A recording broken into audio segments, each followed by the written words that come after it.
अस्सलाम वालेकुम स्टूडेंट्स। आज की इस वीडियो में हम 9th class math chapter number 1 exercise 1.2 solve करेंगे। तो सबसे पहले डेफिनेशन को देखना पड़ेगा। क्वेश्चन नंबर जो 1, 2, 3 है वो डेफिनेशन से होंगे। तो ये वाले आपने कर लेने 3 क्वेश्चन, बिल्कुल इजी से आसान से हैं। इनमें हमने सिर्फ यही डेफिनेशन की एक्सप्लेनेशन करनी है। डेफिनेशन करके ना उनको यहाँ पे आइडेंटिफाई करना है कि कौन सा मैट्रिक्स किस नेम से हमें देना है। यूनिट मैट्रिक्स होगा, आइडेंटिफाई मैट्रिक्स होगा या फिर रो मैट्रिक्स होगा। इसके बाद और भी काफ़ी सारी डेफिनेशन दी गई हैं, उन सब को आपने बारी बारी देख लेना है। और उसके बाद मुख्तलिफ मैट्रिक्स दी गए हैं, उनकी निशानदेही कर लेनी है आपने। तो करने वाले जो क्वेश्चन है वो हैं क्वेश्चन नंबर 3, क्वेश्चन नंबर 4 और 5। ये जो दिए गए हैं इनमें से हर साल पेपर में शॉर्ट क्वेश्चन लाजमी आता है। या तो वो कहता है find the negative of matrix. कोई भी एक मैट्रिक्स दिया गया होता है, उसका हमने नेगेटिव मैट्रिक्स मालूम करना होता है। या फिर ट्रांसपोज में से एक शॉर्ट क्वेश्चन आ जाता है। तो देखते हैं हम क्वेश्चन नंबर जो 4 है, find the matrix of negative matrix of the following. तो लेट्स स्टार्ट। तो एक्सरसाइज 1.2 का जो क्वेश्चन नंबर 4 है, सिर्फ नेगेटिव मैट्रिक्स ही फाइंड करना है हमने। कोई भी मैट्रिक्स दिया गया होगा, फ़र्ज़ करिए मैट्रिक्स दिया गया है, क्वेश्चन नंबर ए है ये, ए इज़ इक्वल टू 1, 0 और -1। तो सिंपली हमने इसे सॉल्व करना है, वैसे का वैसा लिख देना। और नेगेटिव मैट्रिक्स हमें मालूम करना है, तो नेगेटिव से इसे मल्टीप्लाई कर देंगे। अंदर जो भी इंट्रीज दी गई होगी माइनस में तो प्लस में हो जाएगी, अगर कोई प्लस में होगी तो वो माइनस में हो जाएगी। तो सबसे पहले ये माइनस में 1 दिया गया, इसे प्लस में कर देना है। ये 0 दिया गया, 0 के साथ कोई भी अलामत लगाएं तो वो 0 ही रहती है। उसके बाद ये माइनस में 1 दिया गया था, तो क्या हो जाएगा, प्लस में 1 हो जाएगा। तो सिंपली हमें नेगेटिव मैट्रिक्स फाइंड करना है, तो नेगेटिव से मल्टीप्लाई कर देना। उसके बाद मैट्रिक्स बी दिया गया है, इसके अंदर भी जो नेगेटिव एंट्रीज होंगी वो पॉजिटिव हो जाएंगी, और जो पॉजिटिव एंट्रीज होंगी वो क्या होंगे, जो हो जाएंगी नेगेटिव हो जाएगी। तो सिंपली दिया गया ये मैट्रिक्स, तो नेगेटिव से मल्टीप्लाई करना है। जो एंट्रीज नेगेटिव में होंगी वो पॉजिटिव में हो जाएंगी, और जो पॉजिटिव होंगी वो नेगेटिव में हो जाएंगी। ये इसमें सिर्फ एक ही नेगेटिव अलामत थी, तो ये पॉजिटिव हो जाएगी, बाकी सारी नेगेटिव्स हो जाएंगी। तो ये नेगेटिव होगी। -b -3 हो जाएगा, ये 1 हो जाएगा, ये -2 और ये -1। सिंपली हमने माइनस से मल्टीप्लाई कर देना। जो अंदर एंट्रीज होंगी वो माइनस में हो जाएंगी, जो पॉजिटिव होगी माइनस में, जो माइनस में होगी वो पॉजिटिव में हो जाएगी। तो उसके बाद ये क्वेश्चन बी दिया गया, डी दिया गया है, डी इज इक्वल टू -3, 2, -4, 5। तो सिंपली माइनस से मल्टीप्लाई कर देना, तो ये 3 हो जाएगा, ये -2 हो जाएगा, ये 4, ये -5 हो जाएगा। तो क्वेश्चन नंबर 5 है, हमें ट्रांसपोज मैट्रिक्स मालूम करना है। तो सिंपली ट्रांसपोज मैट्रिक्स ऐसे मैट्रिसेस होते हैं जिनकी जो रोज़ होती हैं उनको कॉलम में तब्दील कर दिया जाता है, या फिर कॉलम जो होते हैं उनको रोज़ में तब्दील कर दिया जाता है। तो मैट्रिक्स ये दिया गया है, सिंपल इसकी जो पहली रोज़ होंगी उनको कॉलम्स में तब्दील कर दें, या फिर जो कॉलम्स होगा उसको रोज़ में तब्दील कर दें। Simply A is equal to 0, 1, -2।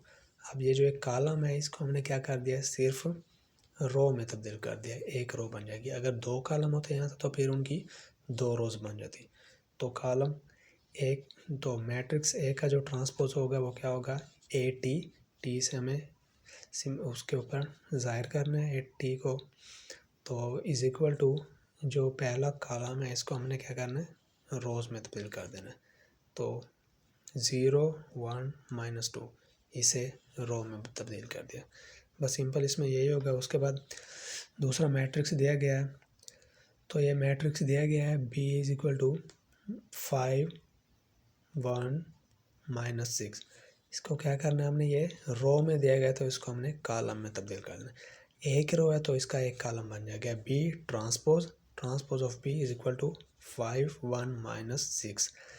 तो या तो आपने इसकी जो कतारें होंगी उनको कॉलमों में तब्दील करना है, या तो कॉलमों को कतारों में तब्दील करना है। कोई भी एक स्टेप लाजमी करना है। उसके बाद c is equal to 0, c is equal to 1 2 2 -1 3 0 दी गया है। तो इसकी जो हमें तो C का हमें ट्रांसपोज मालूम करना है। सिंपली जो इसकी रोज़ हैं उनको हमने कॉलम में तब्दील कर दिया। जो फर्स्ट रो है इसको फर्स्ट कॉलम बना दिया, सेकंड रो को सेकंड कॉलम, थर्ड रो को थर्ड कॉलम में तब्दील कर दिया। आपकी मर्ज़ी होता है, या तो आप रोज़ को कॉलम्स में तब्दील कर दें या फिर कॉलम्स को रोज़ में तब्दील कर दें। उसके बाद इम्पोर्टेंट क्वेश्चन है, क्वेश्चन नंबर 6 है, हमें वेरीफाई करना है A is equal to 1 2 0 1, B is equal to 1 1 2 0 दिया गया है।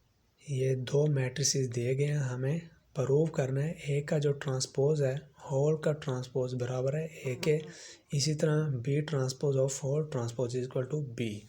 तो फर्स्ट हम सॉल्व करते हैं पहला क्वेश्चन। तो पहला क्वेश्चन सॉल्व करते हैं A T whole T is equal to A. तो इसको हमें सॉल्व करने से पहले ब्रैकेट वाले को सॉल्व करना पड़ेगा। First we solve A T मतलब ए का ट्रांसपोज जो ब्रैकेट के अंदर है, सबसे पहले हम उसे हल करते हैं। तो ए मैट्रिक्स दिया गया है, इसका सिंपली हमने